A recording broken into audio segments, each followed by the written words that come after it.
ஹோமோஸ் நீரிணையை திறக்க முடியாது என ஈரான் அறிவிப்பு. அமெரிக்கா மற்றும் இஸ்ரேல் ஆகிய நாடுகள் போர் நிறுத்தத்தை மீறியுள்ளதன் காரணமாக ஹோமோஸ் நீரிணையை திறக்க முடியாது என்று ஈரான் தெரிவித்துள்ளது.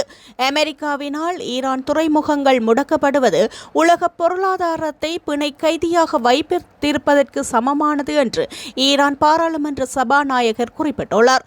எவ்வாறாயினும் ஈரான் அமைதி பேச்சுவார்த்தைகளுக்கு தயாராகவே இருந்ததாகவும், ஆனால் அர்ப்பணிப்புகளை மீறுதல், தடைகளை ஏற்படுத்துதல் மற்றும் அச்சுறுத்தல் விடுத்தல் போன்றவை உண்மையான பேச்சுவார்த்தைக்கு பெரும் தடையாக அமையும் என்றும் ஈரான் ஜனாதிபதி மசூசி பெசக்சியன் தெரிவித்துள்ளார்.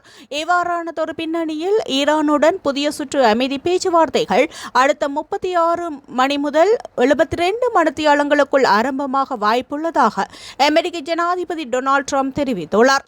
ராஜதந்திர முயற்சிகளுக்கு வாய்ப்பளிக்கும் வகையில் ஈரானுடனான போர் நிறுத்தத்தை நீடிக்க ஜனாதிபதி தீர்மானித்ததை தொடர்ந்து இந்த அறிவிப்பு வெளியாகியுள்ளமை குறிப்பிடத்தக்கது.